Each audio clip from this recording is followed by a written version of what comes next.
যুবক ভাইরা, বৃদ্ধ বাবারা, পর্দার আলারের অত্যন্ত সজ্জিয়া মা বোনেরা, লক্ষ্য করে শুনো গো, লক্ষ্য করে শোনা পালা করি মুসুম।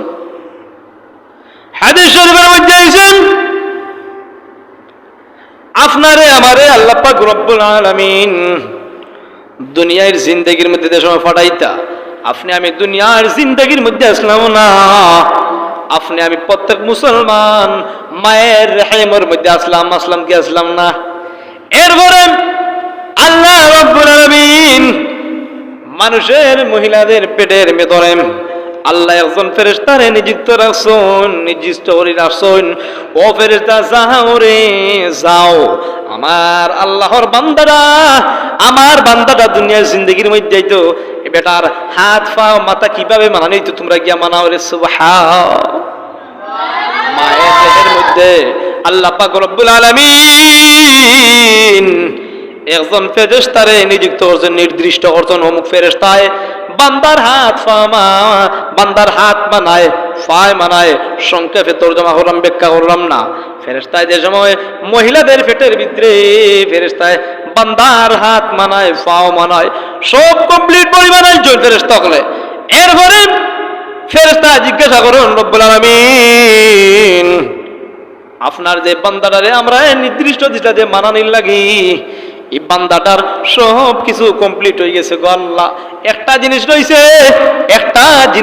একটা হইল বান্দার মাথা, অর্থাৎ কপাল। এই কপাল আমি আল্লাহ আমরা ফেরেশতা বানাইতাম নি। আল্লাহ কইন না রে ফেরেশতা, সব কিছুর হুকুম করছি আমি আল্লাহ পাক রব্বুল আলামিন।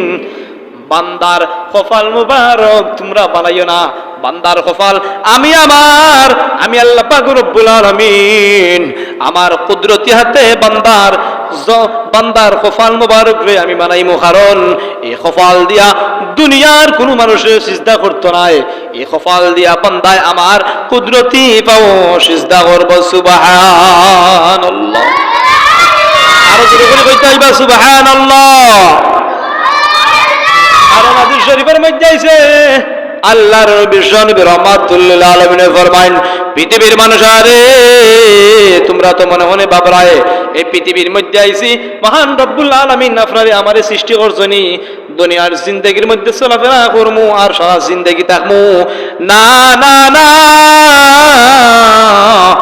এই দুনিয়া জড়িয়া আপনি আমি চিরদিনের লাগে একদিন আপনি আমি বিদায় হইছিমু। কারণ হাদিস শরীফের মধ্যে আছে ক্বালা রাসূলুল্লাহি সাল্লাল্লাহু আলাইহি ওয়াসাল্লাম আকসিরু যিকরা হালিমিল লাযাতিল মাউত। মুমিনুল লাগিল মৃত্যু হইল রহমত।